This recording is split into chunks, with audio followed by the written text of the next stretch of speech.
everybody, and thank you so much for coming out to Happy McGill's first ever happiness conference. My name is Naomi, and this is Sierra. Hey guys. Today we have two guest speakers, which will be Joe Schwartz and Christopher Barrington Lee. But first, we're going to bring up Ronald and Chris. They're going to tell you a little bit more about our club. Thanks. Welcome to the event. We're at the founders of this club. So our objective is to advocate happy living on the campus because we find that our society focuses too much on earning money and economic growth. But something really inherent in us is the pursuit of happiness. That's why we want to start it from the level of university for our students to expose to the study of well-being and try to think how we can maximize our societal happiness. Given that university represents a very significant time in our life, it's very formative for us. We should kind of build the foundation for us to be happier individuals later on in life, and that's why we kind of wanted to get things started here at the university level and see where we can go with it. So we're glad that today we have two very, very good speakers who share with us about the happiness on health and happiness and the relationship between happiness and economics. So I guess we now get back to stage to the MCs and see what we'll do next. Hi again. Joe Schwartz will be our first presenter of the evening, and he'll be talking about humor, magic, and health.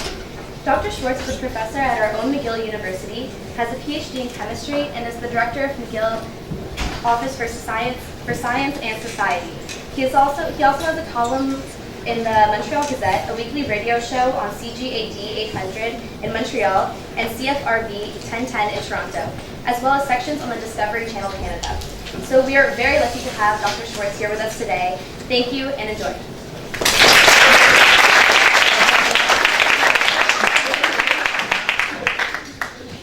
Thanks very much. You know, one day there were three guys and they were sitting around the campfire, kind of shooting the breeze, philosophizing. And one of them throws out a question to the others, says, tell me, what would you do if you went to the doctor and he told you that you had 3 months left to live? Well, his friend said, you know, I think I would go and take all my money out of the bank and buy a ticket for a cruise around the world. I always wanted to do that. This would be my last chance. What would you do? He says to the second one. Well, you know, I really don't think I could do that. I think I would be so devastated by such a diagnosis, I don't think I could do anything except sit in a dark room and wait for the eventual to happen. Now, what would you do? They asked the guy who originated the question, and he said, you know, if I went to the doctor and he told me that I had 3 months left to live, I think the first thing I would do would be to go and get a second opinion. And there is substance to that little story, because nobody can predict what the future brings, especially in terms of health. And sometimes a prophecy like that becomes self-fulfilling. And if a patient is told that such dire consequences are in the offing, it starts to become true. Whereas if you give hope to a patient, they do a lot better. Maybe not necessarily live longer, but live more happily. That's what we want to discuss here today, from several different aspects. So, we all know that we are what we eat, right? I mean, that's an age-old statement, and it's not just an old adage, it's a statement of scientific fact. Maybe we could turn the lights off a little bit somewhere, you know, or just lower it a little. I think it's over there. Maybe you can put it to 1% probably.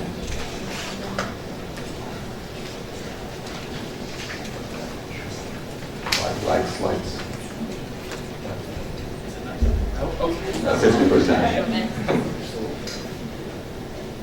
Okay.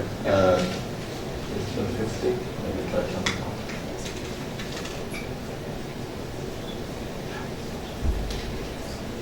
Okay. Yeah. That's good. So, you know, that's not just an old adage, that's a statement of scientific fact. Because food is the only raw material that goes into our body. Of course, we are literally made of what we eat. But we also are what we think.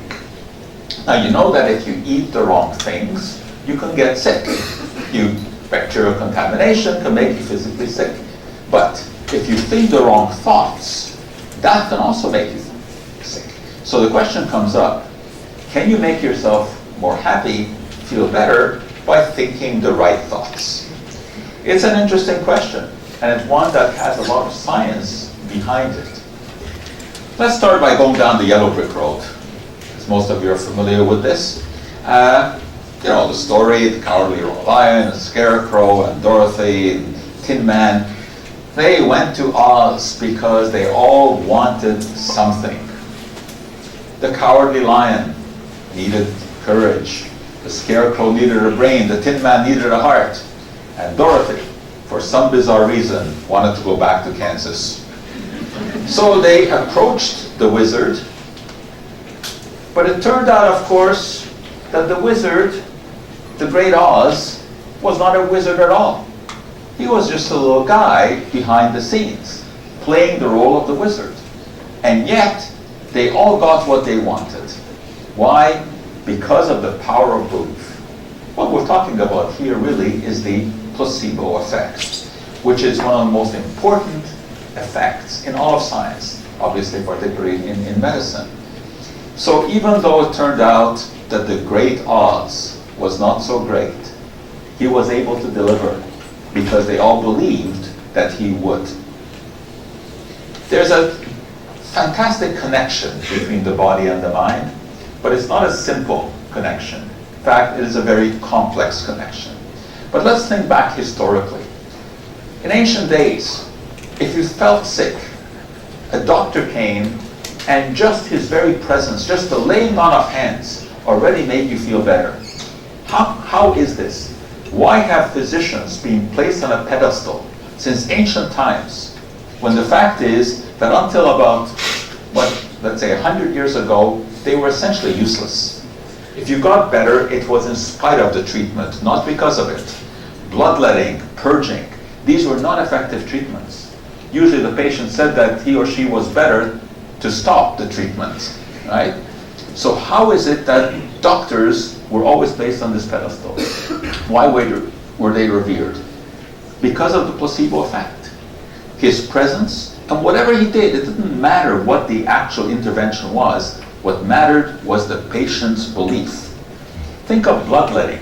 It went on for 2,500 years. This is not an effective therapy, except if someone happens to hit on the lucky patient who suffers from hemochromatosis, then you want to do a little bloodletting. But other than that, it's a scientifically bankrupt idea. How could it persist for 2,500 years? Because in many cases, people felt better. Not because of the bloodletting, that actually would have made them feel worse, but because they believed that it would do them some good. It was all generated from the mind, which is very powerful. Come with me for a moment back to 18th century Vienna. A young boy who was the toast of the town. By the age of 5, he was able to compose concertos. Of course, we're talking about Mozart. He was a miracle. But at the same time, there was someone else that people were revering in Vienna at that time, a young man by the name of Anton Mesmer, who had graduated from medical school and had learned whatever you learned in med school in those days, which was how to bleed patients, how to purge patients. He didn't like this. He didn't think that this was doing his patients much good. And he had some other ideas. He became interested in magnets, which of course are interesting. They're even interesting today. We still don't have a very good explanation for how magnets work. But imagine back then in the 1800s, took a magnet, you could put it on one side of your hand, put a piece of metal on the other side, and it would be attracted. I mean, it's unbelievable, going through the tissues. So Mesmer thought, gee, you know, maybe magnets can have some kind of therapeutic effect as well. So he tried it. He started up a healing salon where the sick patients would come and hold on to magnetized rods to have the disease drawn out of their body. And it worked. Not every time, of course, but 30–40% of the time. That's the classic statistic for the placebo effect. And they thanked him. Now the doctors, they didn't like this because they were losing patients. So they banded together and essentially drove him out of Vienna. And he went to Paris, where he set up another healing salon. And this time he realized that it wasn't really important to hold on to the magnetized rods. He said that humans also possessed what he called animal magnetism, which could be transferred to the ill, so that healthy people could in fact make the sick better just by coming close to them, exuding their magnetism. And he set up these healing salons in Paris, mostly catering to the young and wealthy, and mostly women. These were days when scientific mores were very different than today. But women could come here and sit knee to knee to good-looking young men and have the illness massaged out of their body. And as Mesmer records in his private diaries, some of these ladies had to be taken to the back room for further treatment. He doesn't explain exactly what that treatment was. But what we have here is a classic demonstration of the power of the placebo. And of course, we still use the term mesmerized today, which comes from Mesmer's original work. But now we ask the question that if we have a positive connection between the body and the mind, if thinking the right thoughts really can make you feel better, is it not possible that there's also a negative connection? Think for a moment. You're lying in bed at night and the telephone rings. Well, you jump up to go and get it. Your blood pressure starts to go up and you start to sweat. Because chances are that someone is not calling you in the middle of the night to tell you you won the lottery. Right? Chances are that it's a message that you'd rather not hear. So your blood pressure is up. Your breathing rate increases. Has anybody touched you? No. There's been no physical intervention. So where is this coming from? How come your blood pressure is going up? It is coming from the mind. So therefore it stands to reason that you can have a negative connection as well as a positive one generated by the mind. We've all heard of stories like this. Traditionally, people have conflicts with their mothers-in-law. And according to this particular story, indeed, if there's a prospective visit by such a creature, then your blood pressure starts to elevate purely by the thought. More seriously, we know that the most dangerous time in anyone's life is the year after they have lost their mate. That's when you're likely to come down with catastrophic diseases, because the immune system is impaired at that time. Again, it is coming from the mind. But what is this impairment? What is it that causes this stress? It's very difficult to describe because stress is not the same thing to everybody. The interesting thing about stress is that you can canvass people and ask them what you think is stressful, and you'll get all kinds of different answers. Now, of course, there's some commonality there. I think we would all agree that this would be a stressful situation, right? And we would not want to be in it. We get stressed these days because there are all kinds of problems that arise. I think we have to make decisions and there's no decision to be made. That kind of thing is stressful. You hear of substances being banned all the time now. Bisphenol is dangerous, phthalates are dangerous, mercury is dangerous, everything is dangerous. So that kind of thing stresses everybody. But the grandfather of stress research is Dr. Hans Sayed, who worked at U of M here in Montreal. But I first encountered him, it was sometime back in the early 1960s, when he gave a lecture at McGill. And my parents dragged me to that talk. Not because I was precocious or anything like that. There was a much simpler answer. He was Hungarian, we were Hungarian. If a Hungarian spoke, you went to listen, even though you had absolutely no idea what he was talking about. And to tell you the truth, I don't remember really what he was talking about, except that it was about stress, but I do remember a couple of things he said. He said, some of you may go out from this talk here tonight to your car, and you may find a parking ticket, which was very true in those days as well. Parking around here was tough. There's one of two things you can do. You can rip that ticket off of your car, curse the policeman who gave it to you, stomp around, and end up eventually paying the ticket. Or you can go out, take the ticket off of your windshield, recognize that you made a mistake, and that you need to pay that ticket, put it in your pocket, and end up paying it. Very different reaction. But the consequences on the body are quite different. The first one puts you through a lot of stress. In this case, unnecessary, because the end result is going to be the same. You're going to end up paying that ticket. But you've stressed your body. He also said that it's not only what you eat that counts, it's also what's eating you. And that really was the theme of his talk. And it's very realistic, because what is going on inside of you can eventually express what happens to you physically. If you want to read some of Say's work, it's a very, very interesting book. It doesn't take you long to read. It is Stress Without Distress. And it kind of gives you some guidelines about what is worth worrying about and what is not. And that's a very important feature of life. You have to restrict your worries, because otherwise you go crazy. And the older you get, the more you realize there are things that are worth worrying about and things that are not worth worrying about. But another book that you might want to read in this context is by Norman Cousins, Anatomy of an Illness. This became a very, very popular book again in the 1960s because Norman Cousins was a celebrated writer. He was the editor of Saturday Night Review, a very popular US magazine. Unfortunately, Norman Cousins was diagnosed with a debilitating disease called ankylosing spondylitis, which is a degenerative arthritic disease of the spine. Usually with catastrophic consequences, people end up essentially immobile with this disease. Well, at first, he was put into a hospital. He didn't like it one bit.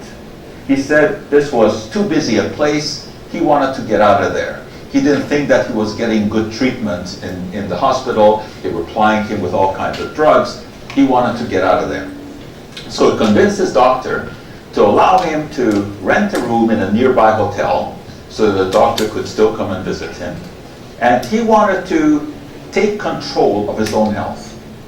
He went to a library, took out books, started reading about the disease, read that it was a disease of collagen, which is the proteinaceous fiber that surrounds the spinal cord.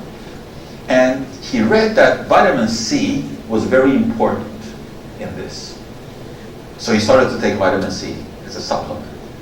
He also thought that humor would be important. So he rented a projector, this was long before VCR, and set it up in his hotel room and rented movies of the Marx Brothers, Laurel and Hardy, the Three Stooges. And he laughed and he laughed and he laughed. And he said this was like jogging on the inside. And within 6 months, he got much better and went back to work. And eventually the disease resolved itself.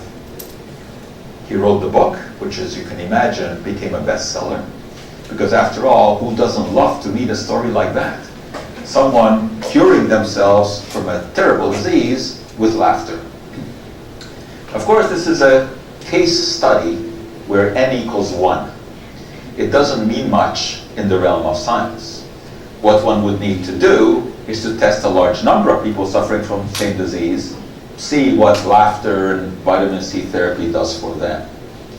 But the book sold very well because, of course, it catered to people's desires. What really happened? The fact is that scientifically we can't really be sure, because although ankylosing spondylitis is a terrible disease, it does have about a 5% spontaneous remission rate. Well, perhaps he was just one of the lucky 5 in the 100, the 1 in 20, to have that manifest itself.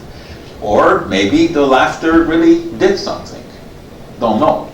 But there's nothing wrong with having such an attitude and trying to make the best of a bad situation. Unfortunately, though, when proper studies have been done in a controlled, randomized way, where you take people who have been diagnosed with terrible diseases and you study their attitudes. You know, there are those people who say, well, you know, I'm just going to give up and that's it. The final line is written. There are those who are fighters who are going to do everything and explore. And then there are those who say, well, they're going to follow the Norman Cousins route and try to laugh themselves back to health. The end result, as now we know from studies, is that there's no difference in longevity from the time of diagnosis to the time of mortality. But what there is a big difference in is the quality of life.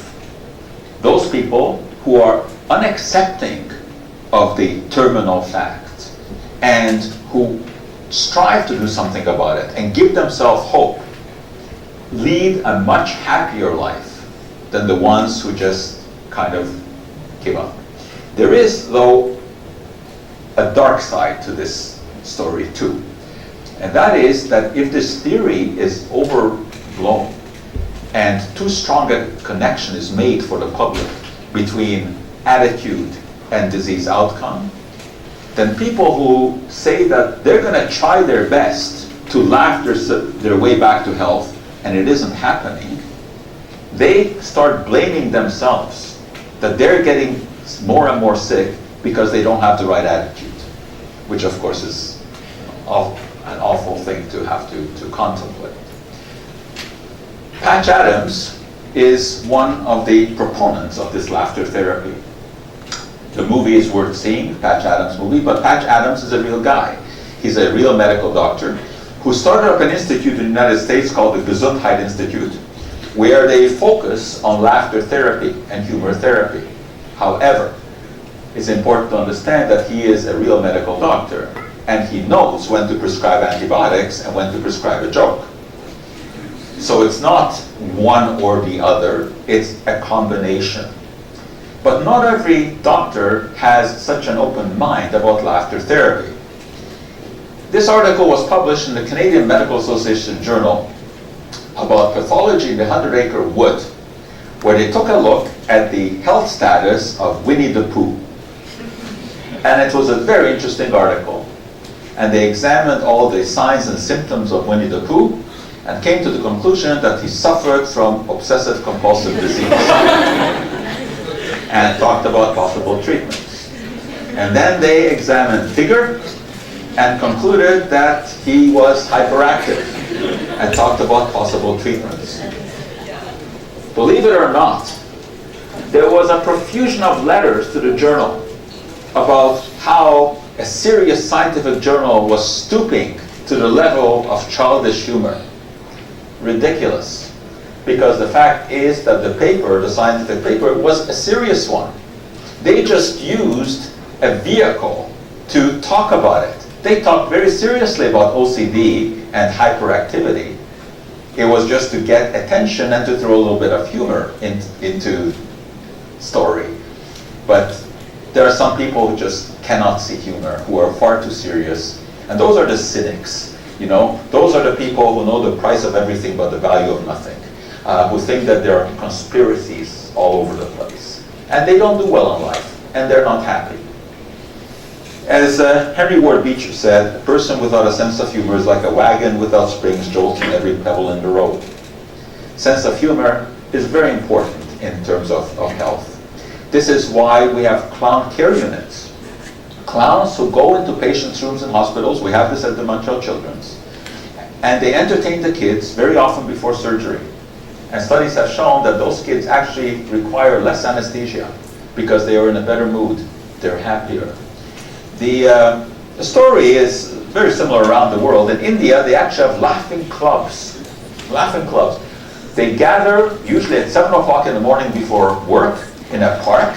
They tell each other jokes, and then they ha-ha, ho-ho, and they say that they feel better, that they have more productive days. The problem is that they soon run out of jokes. So now they just meet and they just belly laugh without telling any jokes at all.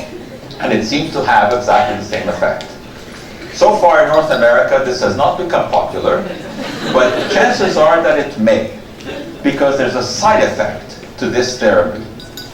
They noticed weight loss. Now, that in North America is marketable. If you tell people that they're going to gather at 7 o'clock in the morning and tell jokes and lose weight, you've got some possible gimmick.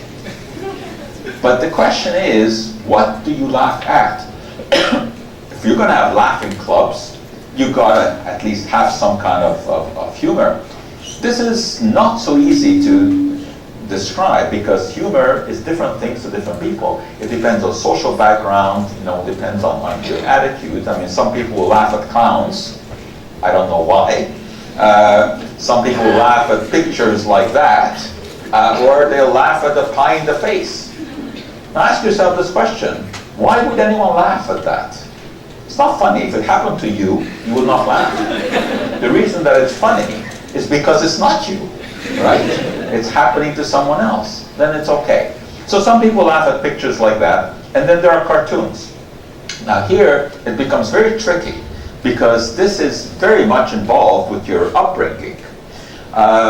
In order to appreciate this, I mean, you basically have to be married and understand the issues that arise about putting the toilet seat up or down. If you've never been in that situation, this doesn't mean anything to you. If you've never worn a necktie or don't know what it is, then this, of course, is devoid of any kind of humor. You show this to someone who grew up in a culture where there's no neckties, this means absolutely nothing. If you don't know the story of William Tell, that means nothing either. And you have to be familiar with animal rights activists in order to appreciate the humor here. I mean, if you've never heard of animal rights activists, then this doesn't mean anything. But if you're familiar with some of the issues that we have in the scientific community with animal rights activists, then you understand the humor in a cartoon such as this. So the question of your background, ethnic background, very often, what literature you've read. Now, you see, in order to understand this, you have to understand the play on words, deductions, which has two kind of meanings, and you have to be familiar with Sherlock Holmes and the fact that he was able to make observations and come to conclusions better than anyone else. But you have to be culturally tuned into that. I need a bottle of vitamin B12. Well, other B12, 2 bottles of B6. Okay, you need to have some scientific background to appreciate the humor of that. Unbelievably, this particular cartoon was generated by a real question that a nurse asked the doctor. Hopefully it was not in one of McGill's hospitals, obviously the 12 and the 6 do not refer to multiplying factors in the case of vitamins. You have to understand the legal system and the problem that some doctors have, with lawsuits, etc., to appreciate that particular cartoon. And if you've never been in a hospital in a hospital gown, then this does not mean anything to you.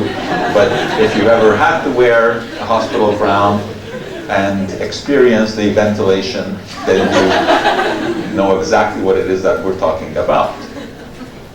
And then there are the jokes. I mean, if you're going to have laughing clubs and you've got to tell jokes, what kind of jokes?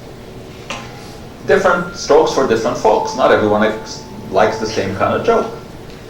Let me give you a few examples that have been used in these laughing clubs. Some of them you'll find funny, some of them you'll find offensive, depending on your background. Often there are jokes about religion. There was the priest and the rabbi getting on the same train. And there were only 2 seats, so they were forced to sit next to each other. Of course, there wasn't much to talk about, but it was going to be a long journey, so they had to engage in some conversation. And the priest was the first one to pipe up, and he says, Rabbi, I understand you have a very interesting religion, but that you have certain restrictions. He says, yes, that's true. We have some dietary laws. We don't eat pork. We don't mix milk and meat. And yeah, these are restrictions. And the train rolls on, and then the rabbi says, well, but I know that in your religion you have some restrictions too. Then they get into this conversation.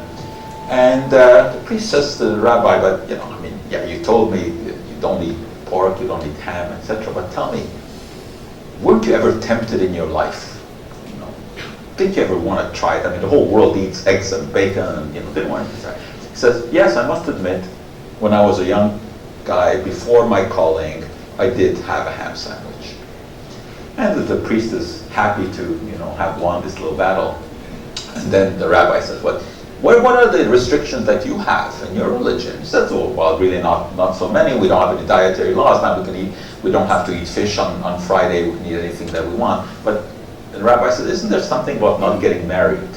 He says, yes, we're not because we're married to the Lord. And the rabbi says, well, haven't you ever wondered what it's like to be with a woman?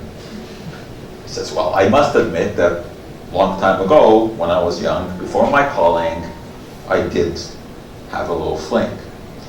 And at this point, the rabbi looks at him and says, well, it's a hell of a lot better than hand, isn't it?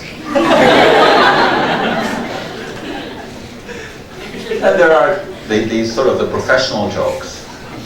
Chiropractors and doctors, they don't get along very well, right? Because chiropractics is kind of a borderline profession. So here's the chiropractor and two doctors on an airplane. And they happen to be sitting next to each other, so they get into some conversation, and it becomes a little bit biting. And at one point, the chiropractor gets up and says, I'm going to go and get some Coke. You guys want some? And he walks up to the flight attendant and gets the drinks. And the two docs notice that he left his shoes behind. And decide, this guy has been so irritating, they're going to fix him somehow. So they decide to spit into his shoes. They spit into his shoes, and then after a few minutes, the chiropractor comes back, sits down, has the soft drinks, gives the two guys the soft drinks, they drink up, and he puts his feet back into his shoes and immediately recognizes, something is wrong here. And he says, this is enough already, you guys. We've got to stop this battle between our professions. We've got to stop spitting into shoes, peeing into Coke. Now you see, chiros and doctors will find that kind of funny. Then there are the educational jokes, where was the prof from the class, very large class, something like this. It's a biology class. And he asked the question, can anyone tell me what part of the body expands to 10 times its size when it's stimulated? Young lady in the back starts waving her hand and says, sir, I really must object. In this day and age, it is really inappropriate to make remarks like that. Prof says, young lady, sit down. I have a couple of things to tell you. Your eye, when your pupil closes down, you can stimulate it, right? You stimulate it, it closes down, you turn off the light, and it expands, right? So stimulation can expand it 10 times. I have one other thing to say to you. Sometime in your life, you're going to be very disappointed.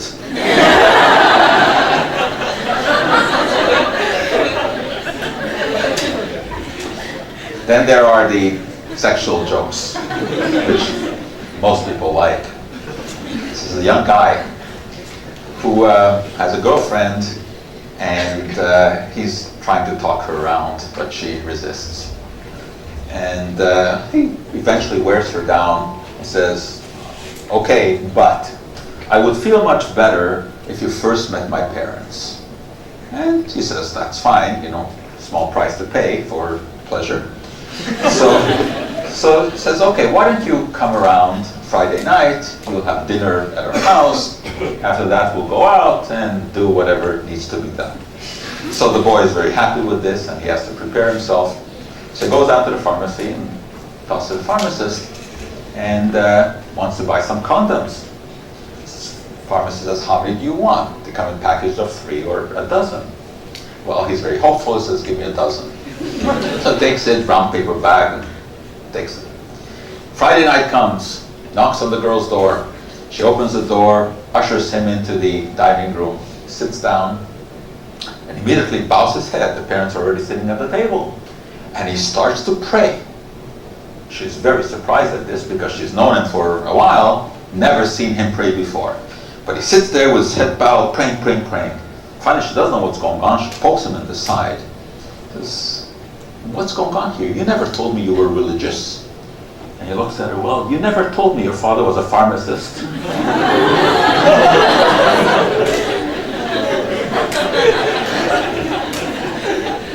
All right, one more.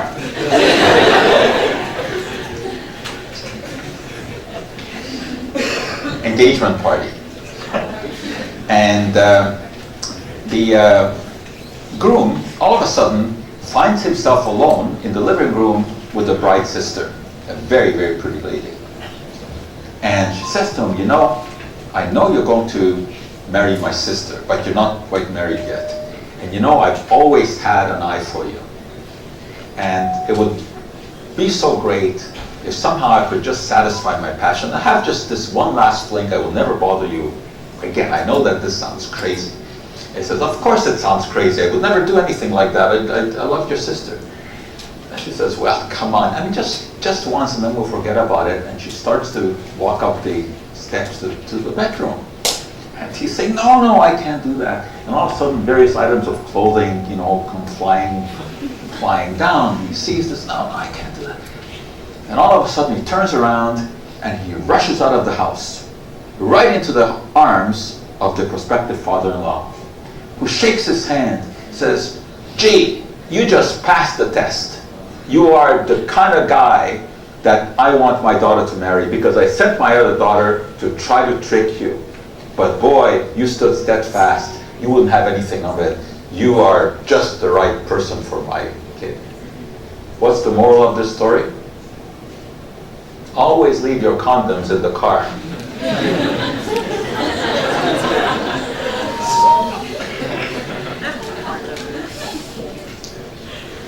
There are some subtle jokes. Stephen Wright is the master of subtle joke, if you ever have a chance to hear him do so. What's another word for thesaurus? Or what happens if you get scared half to death twice? I'd kill for a Nobel Peace Prize. There are some really subtle jokes that I mean, you have to have some knowledge in order to catch it. I used to think I was indecisive, but now I'm not so sure. Or this one, Niels Bohr reportedly kept a lucky horseshoe and asked if you really believe in such superstitious nonsense. So, of course not. I understand it works, even if you don't believe in it. I mean, very, very clever choice of words. You really have to think about it, right, a little bit.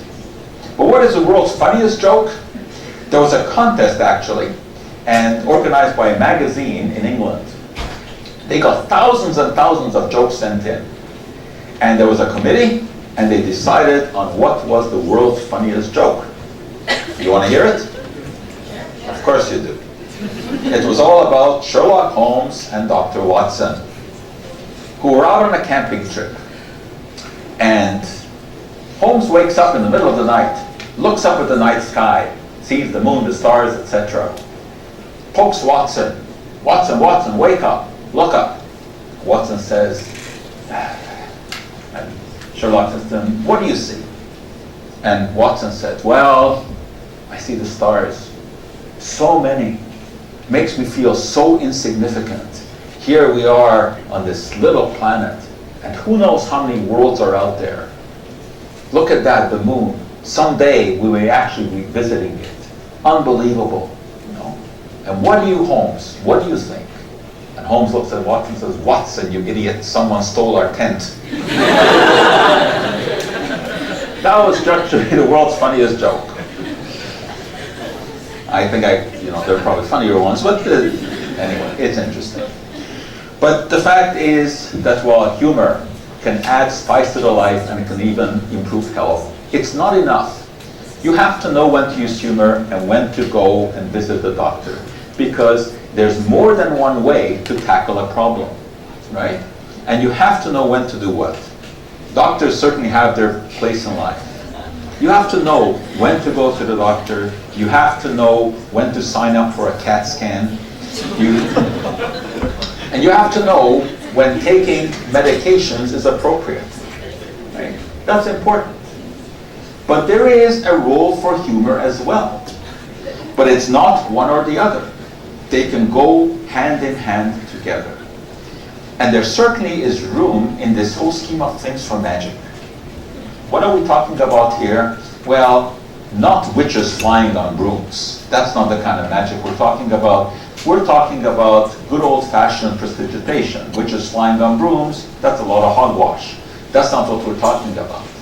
What we're talking about is the oldest art form.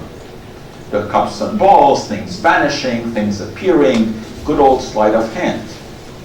Illusions, dividing women in half, right? Everyone likes this. Why do people like this? Because it challenges the mind. It's really a puzzle. When you watch a magic trick, what you're really thinking is, how on earth was that done? It's sort of mental exercise. But it's also a great diversion. And this can be used therapeutically. There are programs in hospitals where you go in and teach, especially in children's hospitals, teach the kids magic tricks to do. And we've been involved in some of these programs, so I can tell you the results, which can be absolutely fascinating.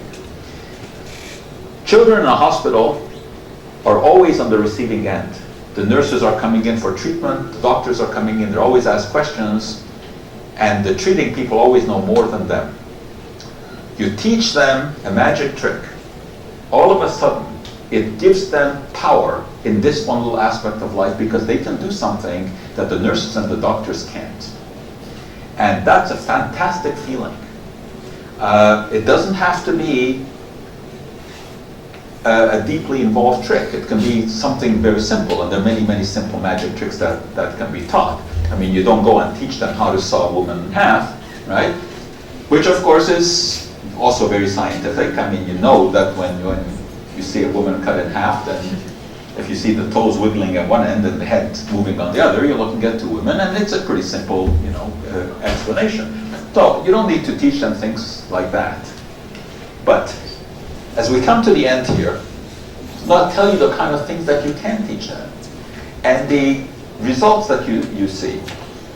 Because when that nurse comes into the room and all of a sudden she is mystified by a magic trick that the patient has shown. First of all, the kid starts getting better care because they want to encourage learning more tricks. But more important, the patient feels better. They feel empowered. Magic is indeed empowering in many ways. I first got into magic when I was very young. I've been doing some types of magic now for many, many, many years. And I'll share this little story with you. It's one that I like to tell. I've told it often enough because it is a true story. And it is one of the tricks that I teach kids in the hospital because it's so easy to learn. And indeed, it is the first trick I ever learned. When I was in grade 6, I was invited to a birthday party with about a dozen friends. And the party was in my friend's living room. And I remember sitting there on the floor, and the entertainer was a magician. He looked like an accomplished pro. He wasn't. He was a teenager, wasn't very good. Most of the tricks were eminently forgettable, except for one, which turned out to be memorable. This is it. I'll share it with you. He showed us 3 ropes, a blue one, a red one, and a white one, tied together with a knot at the top and a knot at the bottom. Made a big point of the fact that because there were 3 ropes, there were 6 ends. Well, even back then, we could multiply 3 by 2 and come up with 6. And he said he was going to perform a miracle. He was going to convert the 6 ends into 2. No idea what on earth this guy was talking about, but he proceeded to undo the knot at one end of the rope, and he tied together the red rope and the white rope. He turned the whole thing around, he undid the knot at the other end of the rope, and he proceeded to tie together the white rope and the blue rope, and then made a big show of the fact that he had now converted the 6 ends into 2, and he waited for the applause, which never came, because even at that immature stage of our lives, we thought maybe in a couple of years we could master tying 3 ropes together. But then he did something I have never forgotten. He took those 3 ropes, tied together with the 2 knots, and he rolled them up in my hand, in his hand, just as I'm doing here. And then he said, you know guys, I never go anywhere without my magic chemical. Magic chemical. He reached into his pocket to get his magic chemical, which he sprinkled on the ropes. And believe it or not, when he undid the ropes, the knots were gone, and he really did have 1 rope with 2 ends. At which point there was thunderous applause, which was totally undeserved, because that's such a simple trick, I won't even bother telling you the explanation of how it is done. But this is one of the tricks that we do teach the kids in the hospital. There are many others, of course. There are all kinds of card tricks that you can teach them. There are simple sleight of hand tricks. And you know what is really quite amazing is I'll show you one more. I can find it in my pocket.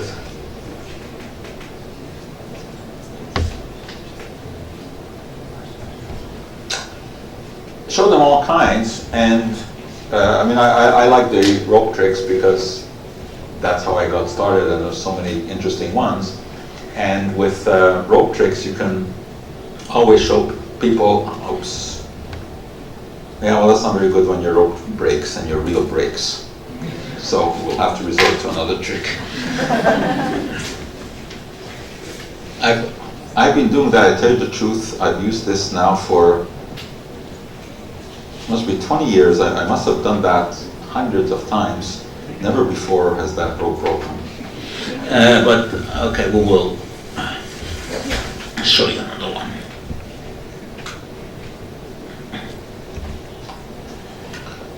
What I have here are the 4 queens. 4 queens. At this point, you just have to believe me. Okay, you don't have to see them.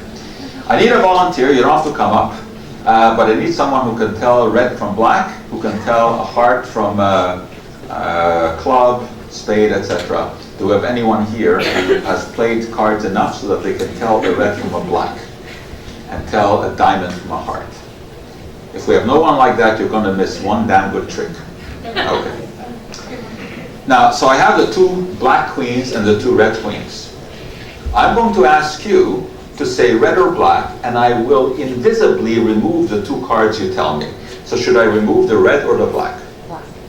I will take out the 2 black cards, put them on the table. You can't see them because they're invisible. The black are the clubs and the spades. Depending on which one you tell me, I will turn one of those around. Should it be the spades or the clubs? I will turn the clubs around. 2 invisible black cards, 1 the clubs being turned around. I will now take those, put them back here. So I have my 4 queens. 1, the queen of clubs has been turned around. Okay? So I told you that at first you couldn't see my queens, but now I will let you see them because 1 has been turned around. There's 1 queen that is turned around, and that happens to be the queen of clubs. But you know what is really interesting? Is that you happen to pick the only card that had a red back. All the others have blue. But you know what is even more fascinating? That the queen of clubs is the only card that you could possibly have picked, because the others are all blank. Now that's a really good trick.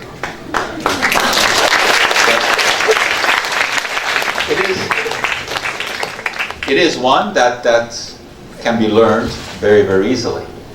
And it's amazing what it can do to patients in hospitals and what it can do for them. So we come to the end of our little discussion here, hopefully leaving you somewhat happier than you were. But not everyone can be happy, because there are some people, no matter what you do, they will never be happy. They're only happy when they're miserable. But I leave you with a line from John Milton, the famous English poet, who said that the mind is its own place and in itself can make a heaven of hell and a hell of heaven. And if you think about that, you realize that that is really correct.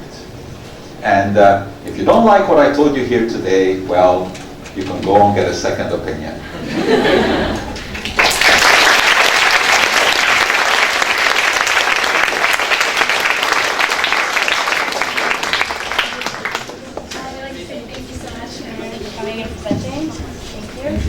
And is there any questions for Dr. Schwarcz?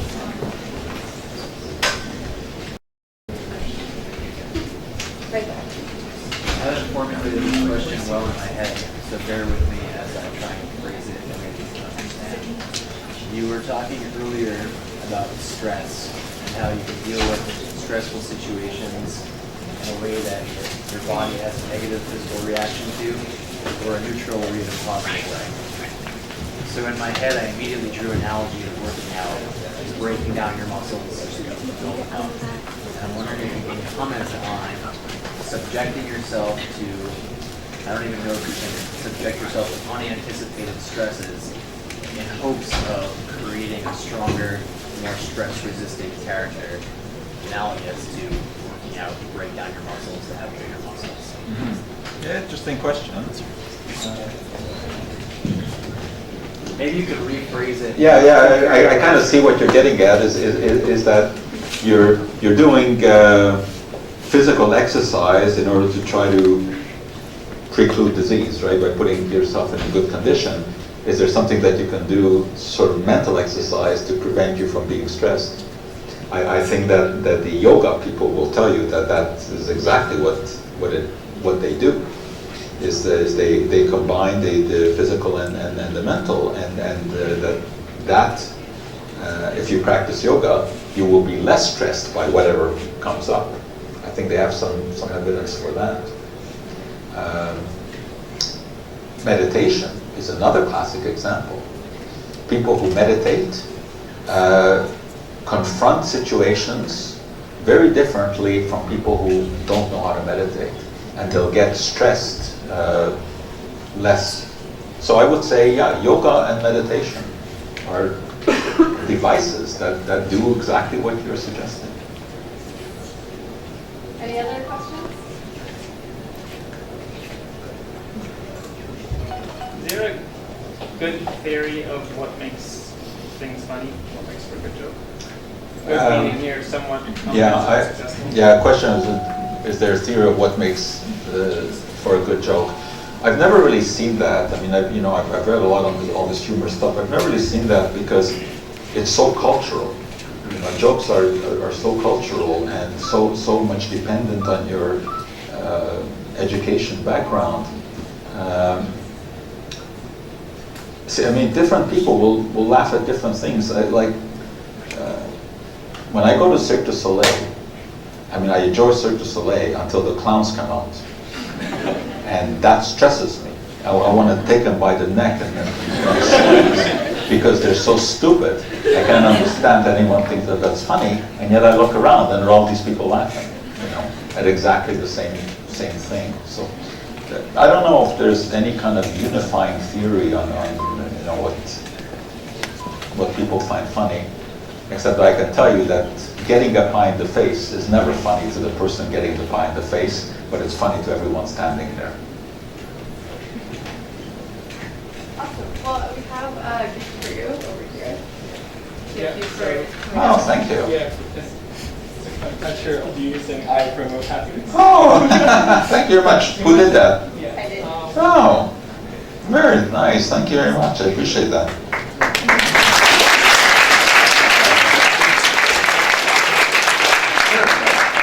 You might take a picture with all of us. With the picture? Yeah. And then we will have a 5-minute intermission for everyone, and we'll have our next speaker. Just make sure your iPhone.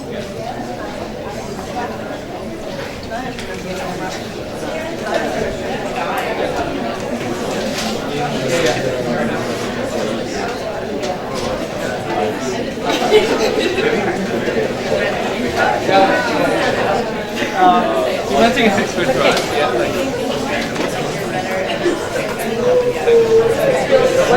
Yeah.